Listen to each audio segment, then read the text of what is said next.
Hey guys, Ned's Meds here, and I've just arrived in Jakobs Cove. I'm going to give you a little bit of a tour, just so you generally know what you're getting yourself into when your character arrives here for the first time, or really any time after that. As you can see, there's a full moon in the sky, and that never goes away. In Jakobs Cove, it's never daytime, and the moon never changes. For now, I'm going to take you down into Jakobs Cove to show you what the main town looks like. See you there. Right before getting into Jakobs Cove, you're going to come into a little crossroads area. To the left, you'll see that you can go to the Jakobs Lumber Mill, and straight ahead is towards Hallow's End in the hospital. Both of these ways, when you come here the first time, will be closed off by these gates that you see there. You won't be able to access them until much later in the DLC. To the right, however, is the town of Jakobs Cove itself. Jakobs Cove has only a few buildings in it. None of them which you can go into. There's a bounty board with the claptrap that is not Ned's claptrap at the moment now. There is a ammo vendor and a gun vendor, but there are no med vendors in Jakobs Cove itself. Right past the town of Jakobs Cove is Ned's Bleeding Heart Infirmary. This isn't really a significant point in the game whatsoever, so I don't mention it much in roleplays, except for the passing comment. And it's really not that important. It's got a med vendor though, so if your character needs help for anything and they're near Jakobs Cove, this is probably the place to come. If you follow the road right up there, past the infirmary itself, you come to this little shack. There are signs. Jakobs Cove, this island is a little bit of a maze. So if there are signs, you and your character, depending on if you're role-playing or playing the game or whatever, you're going to want to pay attention to the signs because they're really lifesavers when you've got hordes of zombies trying to eat your brains. As you can see, Jakobs Cove, the town, is right through there. I'm not going to walk there because we were already there. Where we're going to go next, though, is to Hallow's End. I'll see you there. This is what you're first going to see when you come to Hallow's End. So on the way there, I thought I'd just tell you just a little bit about some of the zombies and whatnot. If you are down in fight for your life and you have a horde of zombies attacking you, your fight for your life will deplete much faster as the zombies hit you. I believe they are the only enemies who can do that.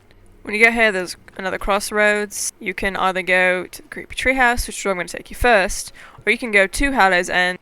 So as you approach Ned's treehouse, you'll see there's a little bit of a bridge here that you cross. There's some areas for zombies to spawn. Since I don't do a lot of environmental shots, because I've been running away from zombies and stuff, I figured up here would be the perfect place to show you a little bit of what Jakobs Cove looks like. Just so I don't have to show myself running around and trying to get shots while I'm being chased by zombies. There are lots of trees, there's some buildings occasionally, it's very swampy, there are rocks everywhere, there's a lot of the colour green, a lot of zombies, and that's pretty much Jakobs Cove. This is a creepy treehouse, as noted on the signs, that Ned lives in. So here you can see Ned's house, what you can see of Ned's house. Sort of what you expect from him, I suppose. Not much stuff in it.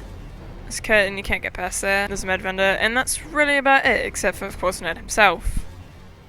Now that we've seen inside Ned's house, apologies for the music on it, it's going to cut weird. It's just because I'm doing a bunch of jump cuts. I'm going to take you to Hallow's End, the town part of it. See you there. Okay, now I believe I've killed all the zombies. We're in Hallow's End. You can see there are just a few houses around, you can't go into any of them. If you come to the very southwest corner of Hallow's End, which I will pull up a map for you if I can find one, you will find this little house right here. If you've played the first game, you might recognise this leg right here. If you recognise the leg, you might recognise who the leg belongs to. Lovely friend TK Baha, except for, of course, because it's a zombie island, he's got to be zombified. TK gives you missions where you bring him brains. I think you have to bring him a total of 435 over 5 missions, which is a lot, because he's a little guy. But as soon as he eats one, he probably vomits it up on the floor, and along with a weapon. They're usually not too good, but you can sometimes get lucky and get something good. So from TK's house, I'm going to take you to the lumberyard and the mill. See you there. Alright guys, so this is the first thing you're going to see when you come into the lumberyard. If you've looked at the map that I've written, which I will attach a picture of or a link to in the description of this video, I called it squiggly as fuck because, as you're going to see, it's squiggly as fuck. You come past here, another med vendor, there's a bunch of zombies. I'm going to run past all the zombies. Up there you'll see some skeletons. We're going to go into the mouths in just a little bit. So here I am at the skeletons, like I just said. We were just down there, and what you have to do is you go down there, and then you circle up and around that area, across that bridge, and then behind that building, and up through here. You come to this little area, which is a nice big clearing. You maybe think that the squiggliness is over, but as soon as you get across that bridge and past that mining rig, it's going to get squiggly again. I'm probably just going to skip from here to the mill. Alright, I lied. I'm not going to see it at the mill. I figured this is probably a good place to show a little bit of.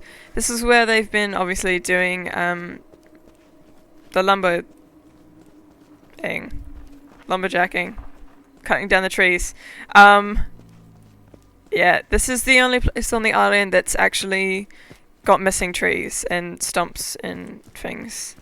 The rest of the island still got pretty big. That little thing you just saw jump out, that's a wereskag. They're not fun, so like I said, I'm just going to run past everything, and now I will actually see you at the mill. This is the first thing you're going to see when you come into the mill. It's got vendors, as usual.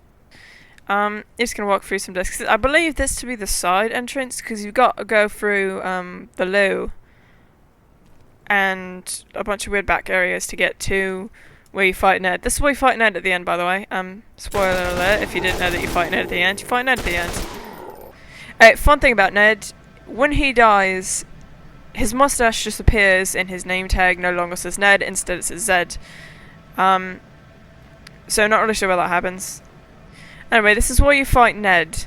When you kill him, the credits start to roll, and big deal, that's all fun. Until this horrible monstrosity, which I'm going to put on the screen for you now, pops through the credits and basically taunts you and tells you to come fight him.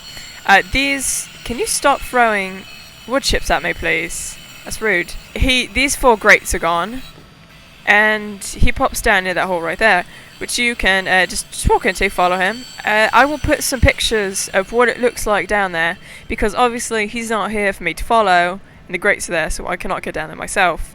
Alright, now that you've seen a little bit of the Sawmill, and where you fight Ned at the end, I'm going to take you down to Deadhaven, which, if it sounds a little bit familiar, which it should if you played the first game, it's basically a zombie version of Old Haven, complete with a bunch of zombified Lance soldiers, they're probably the least fun things besides Tankensteins to deal with. And you will see why when we get there. This boat right here will take you to Deadhaven. Not really sure where it is on the island. Apparently you need a boat to get there. Really? Really? You're rude. You're rude. So this is where you're going to be the first time you come into Deadhaven. One of the first things you're going to notice upon taking the lift up is that you're not going to come out in the usual spot. You're going to come out in these trenches here.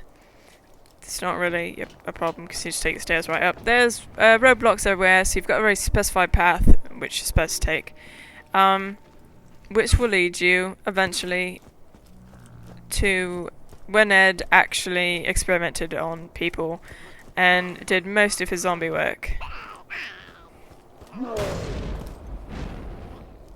You're just as rude as the birds are.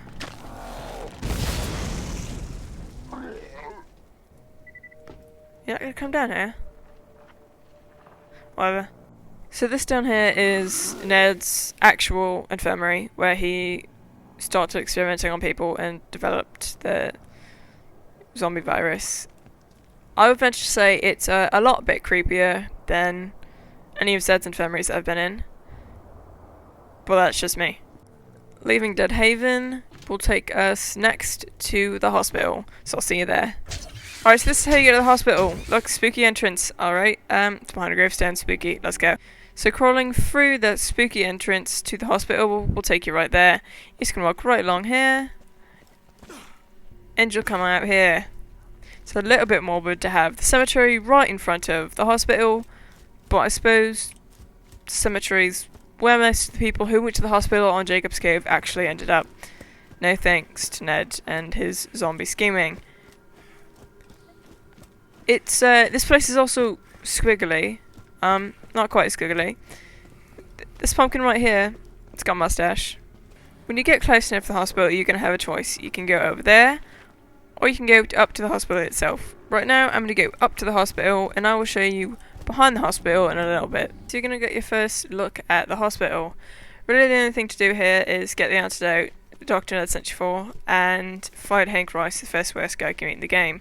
Other than that, it's sort of just nice to look at, and that's really the only purpose it serves. So, in a roleplay, if you're looking for Dr. Ned, this is probably the third place you'd want to go. Most likely he'd be found in the creepy treehouse. If he's not there, check Dead Haven. If not there, the hospital is probably your best bet.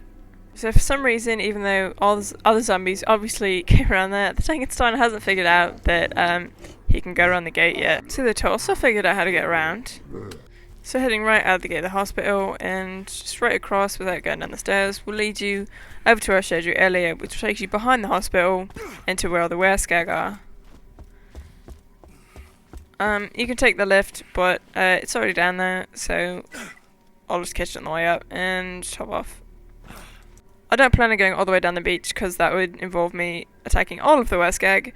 But the beach, I'll see how much I can show you from it. It goes pretty far down there, and that's the end over there where that turret is.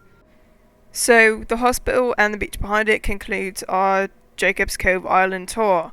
Thank you very much for watching. Hopefully you learned a little bit about the island and the creatures in it. And as always, remember, choose Dr. Ned before you're undead. See you next time.